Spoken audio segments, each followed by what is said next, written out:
So dear student, this is introductory lecture to the databases and different databases users. So we will talk about introduction of the database in this lecture, and we will start with the application areas of database. As you look around, there are different areas where you can see the applications of the database. Databases are used in banks, they are used in libraries, they are used in universities, enterprises, in the travel industry, in the tourism industry, in the hotel management, in the hospital management. So in short, you can say any application area that is using computer is quite likely to use the database as well. So all the management system like hotel management, hospital management, tourism management, tour management, bus management, whatever management it is, at the back end there will be always a data, because we need to manage the lot of data in all these applications, and we need a way to manage all that data, and database is a way of managing all that data. So that is the topic of this particular course, database management system. So it is very important topic. As you can see, it is used in almost all the areas in which computer is being used. So let's come to the basic definition of data. So data is basically a known fact that can be recorded and have an in some implicit meaning.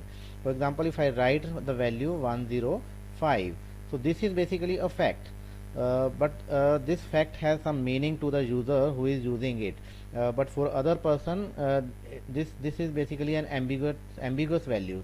The interpretation can be anything. So 105 may represent some quantity, 105 may represent some weight, or it can represent some rupees.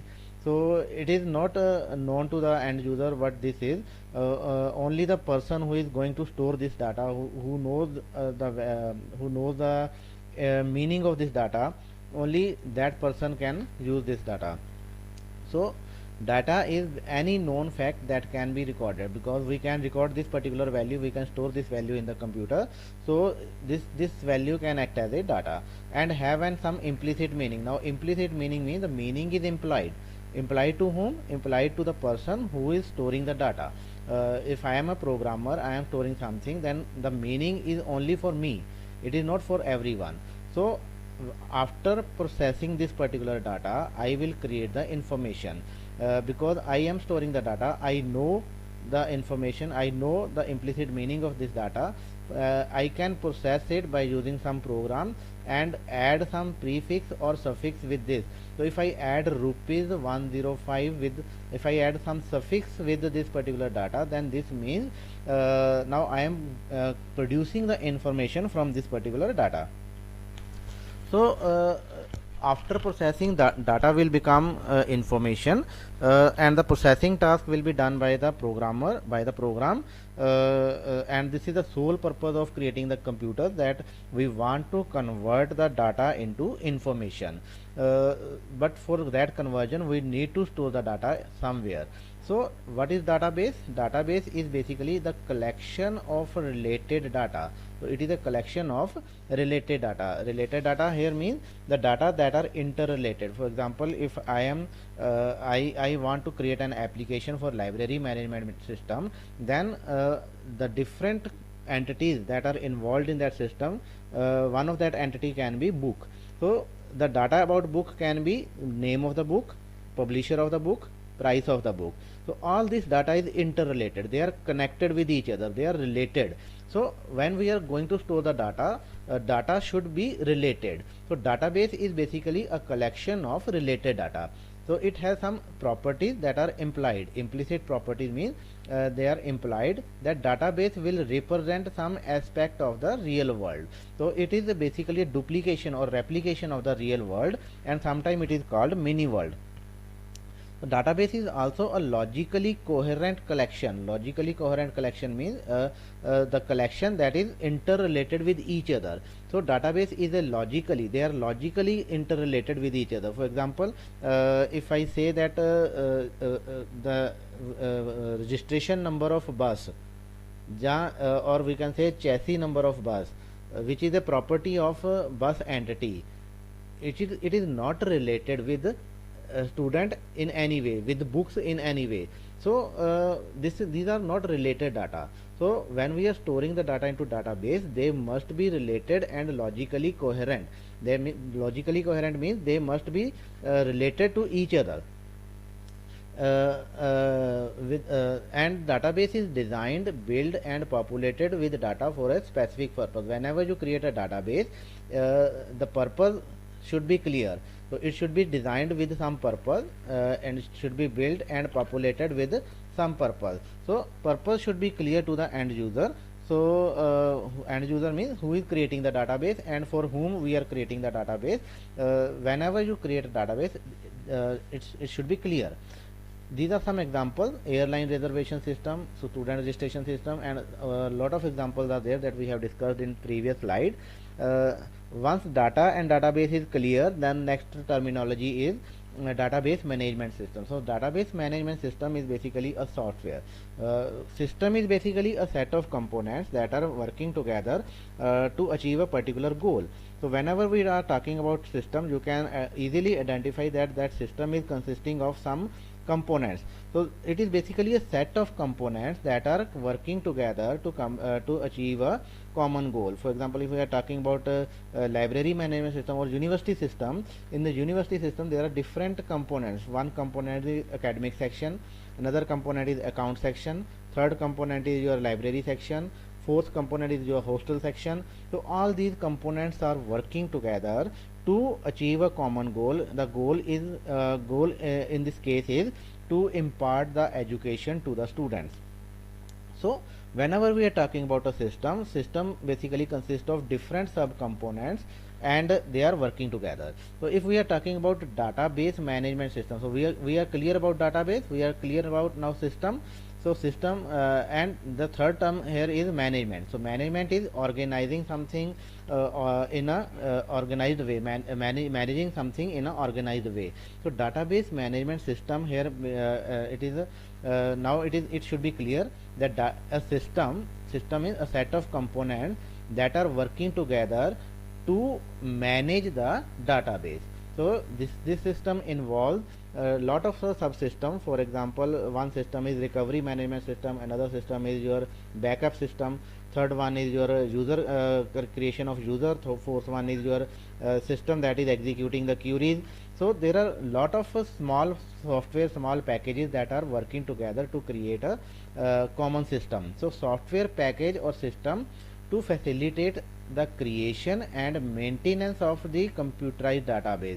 So such software are called database management system. So there is another term, that is database system. So DBMS software together with data itself is known as database system.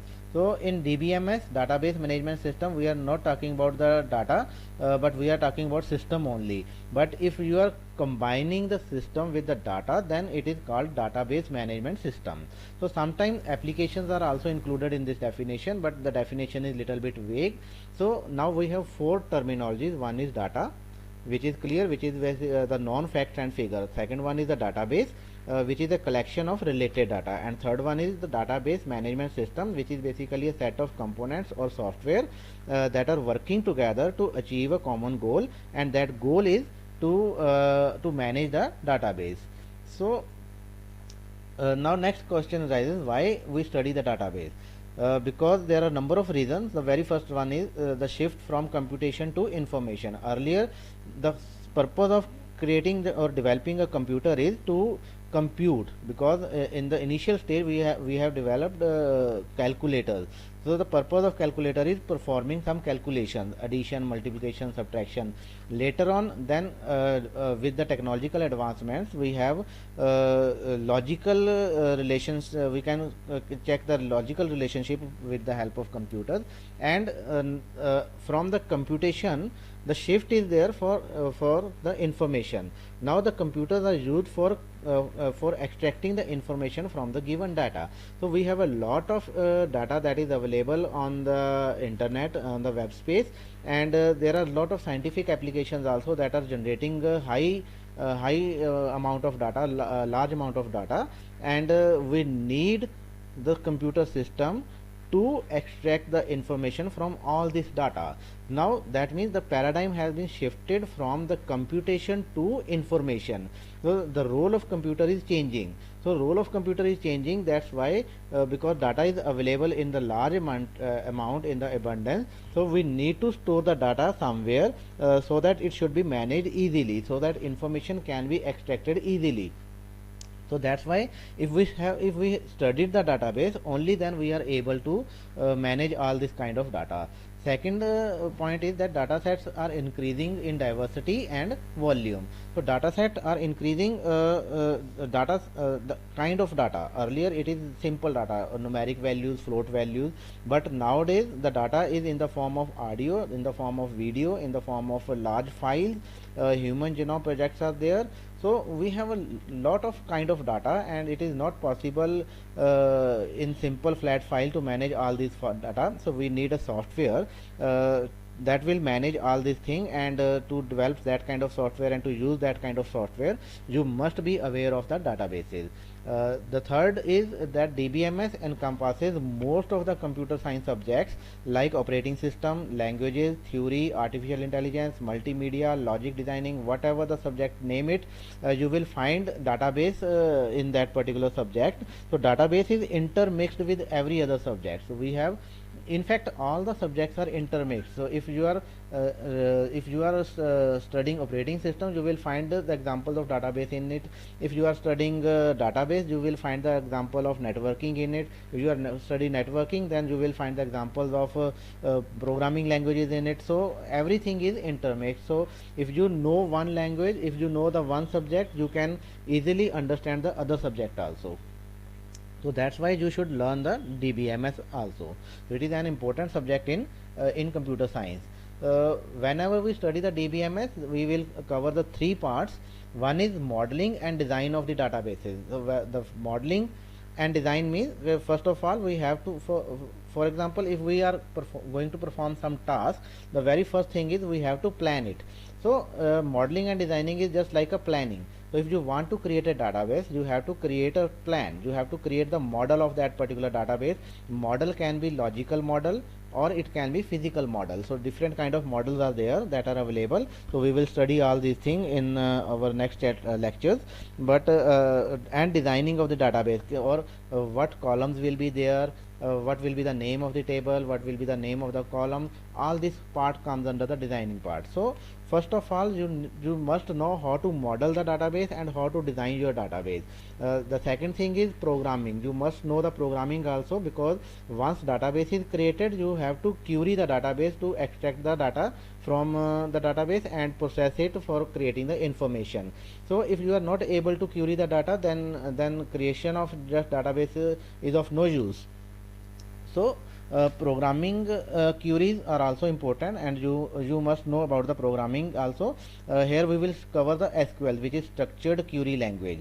And the third point that we have to study is implementation. After knowing the modeling and design, after planning purpose, after planning all the databases task, and then after knowing the programming language, if you are not able to implement the database system, then all this thing is of no use. So the third is, that is more practical aspect, that is you must be able to implement the database management system. So we will study all these things in this particular course. Then there are two different approaches to manage data. One is traditional approach, another one is latest approach. In the traditional approach, we can say it is file based approach. All the data is stored into a file, and and the user has to create the program to manage those files. The program will read the data from the file, and program will write the data to the file. So we need different programs to study from the file, to read from the file, and to write to the file. Then second approach is database approach. The approach that data is collected and manipulated using software. Here we employ specific software, it is called special purpose software, that is only meant for managing large amount of data. These softwares are called DBMS, database management system. and many programs can run at the same time and share their data using database management system. So we have one common place where all the data is situated, and we can access that data using different software. Different person can access that data easily. So how you can collect the data? Data can be collected into different ways. One is the unstructured data. Unstructured data means you have data in the form of documents, in the separate files, in the form of images, in the separate file, in the form of clips, in the form of videos. Everything is present, but in the form of different files. Second is the flat file. You can index all the data into your flat file. Flat file means it is simple text file that contains the values separated by the comma. So that's why it is called CSV, comma separated values file, the file in which the values are separated by comma. For example, if I want to store the information about books, this is the book's ID and this is book name. So I can store this information into a table where the first sentence contains the ID of the book and followed by the name of the book, and the both values are separated by comma.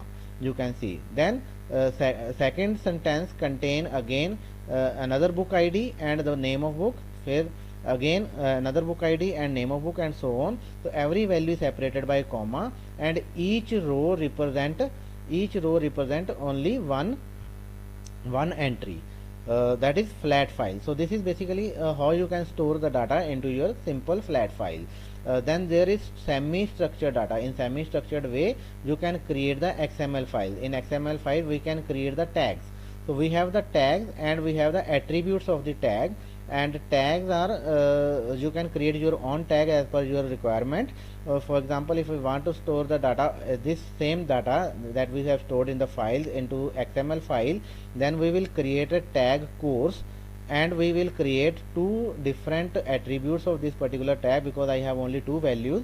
So if I have to store three values, then I will create three attribute, I will create four attribute, and so on according to my requirement. So attribute has value. So the very first value 312, that is stored as a attribute, and the second value, that is the name of the book, that is stored as another attribute.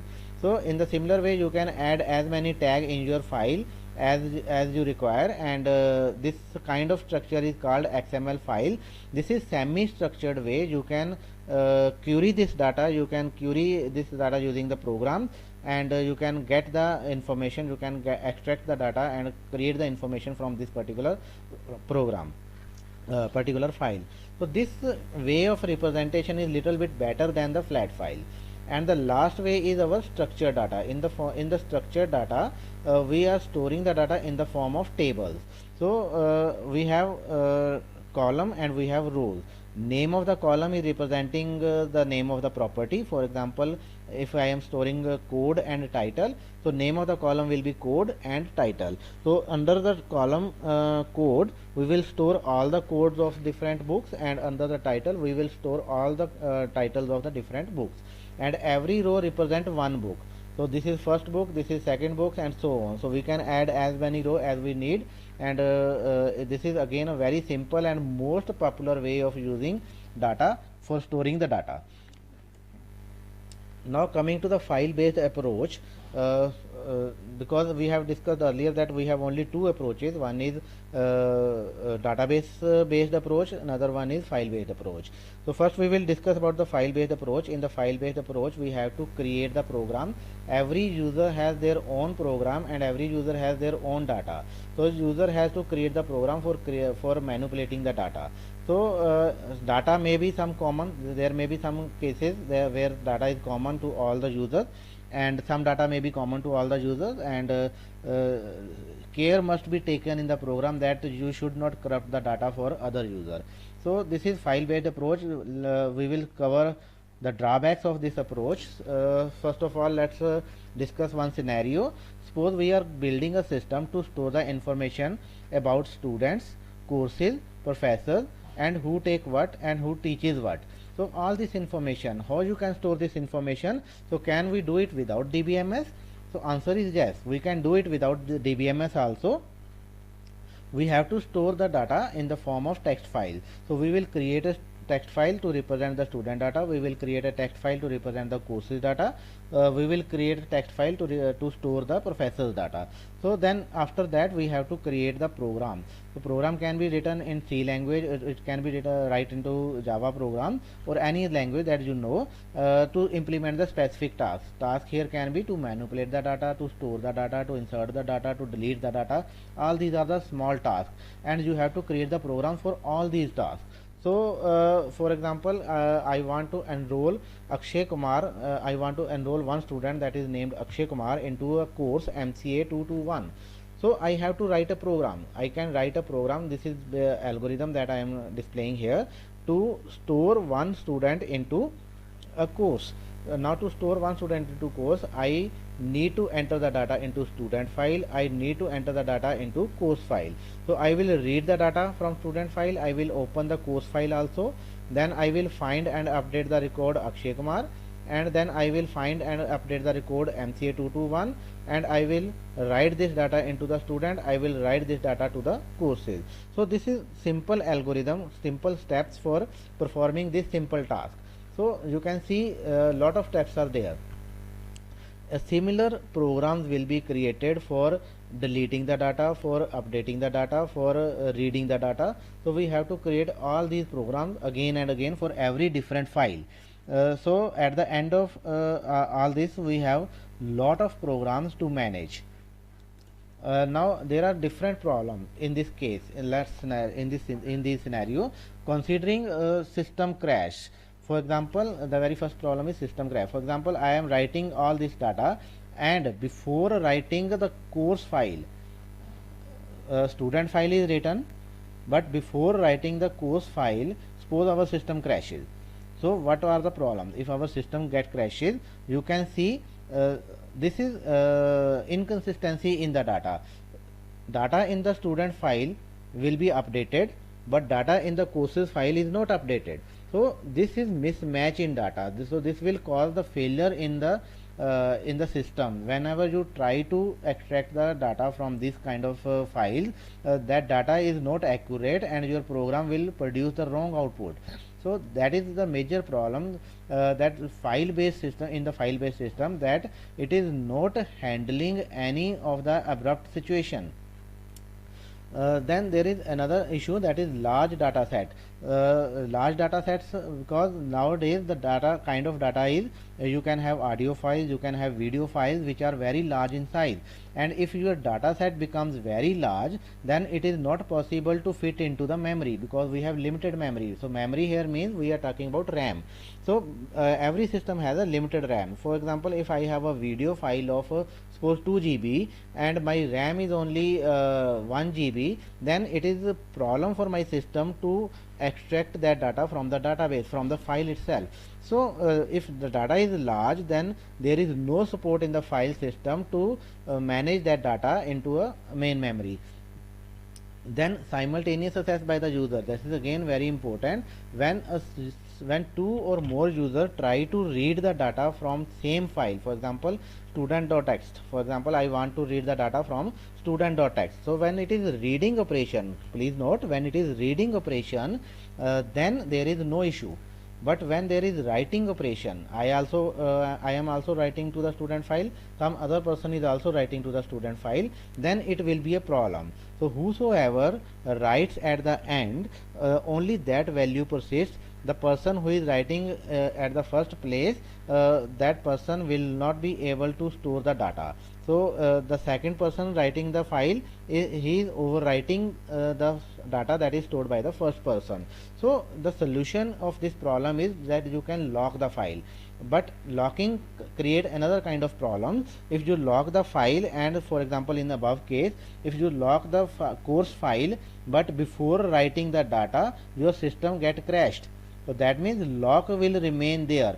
So there is no program that can unlock this particular file. So this file will not be readable or will not be usable later. So if you are using locking mechanism, again in the file system it will be a problem.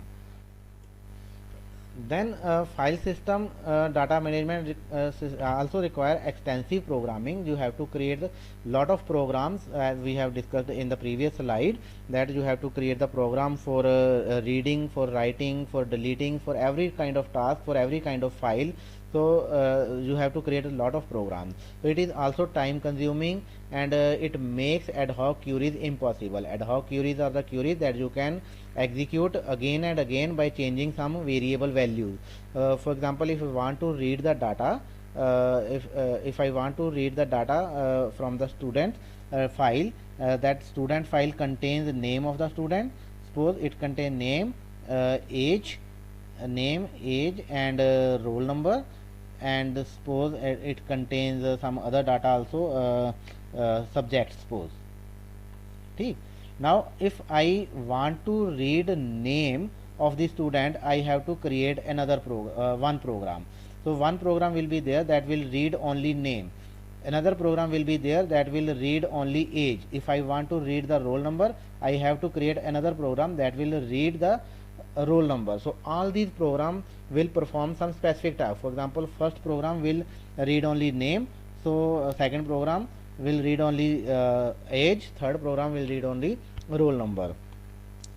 But in case of database management system, you can use one query by changing the variable name, and you can extract different data. For example, if I want to read the name, I will write select name from my table. If I want to read age, I will write select age from my table. So I am only changing name and age, which is basically the name of the columns. So in this way it is very easy to extract the data so that means database management system allows you to execute the ad hoc queries, and you can extract the data using those ad hoc queries. But in this case, in file system, for every kind of queries you can apply only those query for which you have the program, and for if the program is not there, then you have only option either create the program, or you have dependent upon the person who is creating this particular system. So third party that will be creating the program for you people. So this way you file system, it is not possible to create the ad hoc queries in file system, and it lead to island of information. Island of information means because there are a lot of files, and in the lot of files the information is distributed among different files. Some information is contained in student file, another information is contained in professor file, and another information is contained in another courses file, and chances are there that the information is redundant. Redundant means two different files may contain the same information. So file system is not good because for the small data this can be useful, but for the large amount of data it is basically the wastage of memory. Then in the file system there is data dependence. In the file system there is structural dependence. Again, very important point. Data dependence means your program is depending upon the data. Your program is depending upon the data means if changing in the file the data characteristics, if we are changing the characteristics of the data characteristics means, for example, if I am changing my roll number from integer to suppose character or string, then I have to rewrite all my programs where I am reading the data from the from this particular file.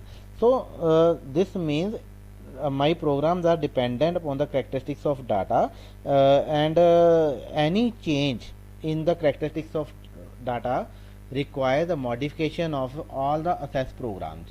Then second is structural difference, structural dependence.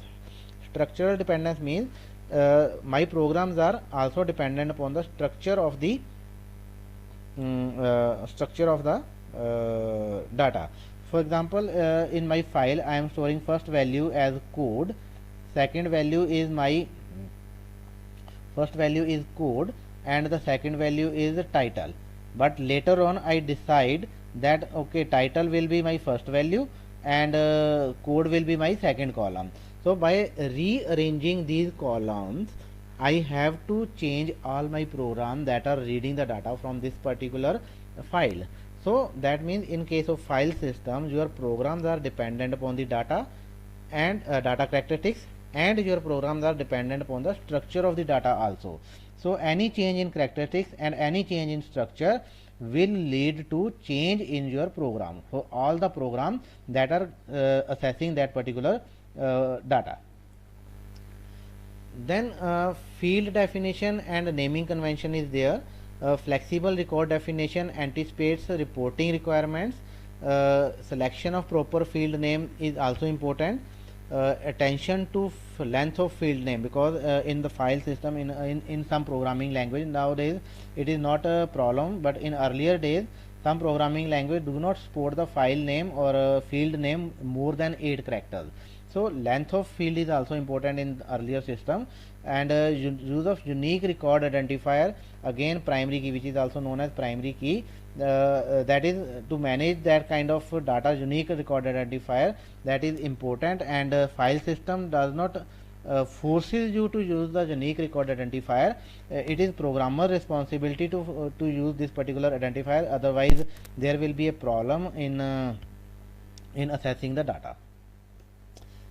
Redundancy problem, again that is this, we have already discussed. Due to island of data, file system, in file system we have a lot of redundant data.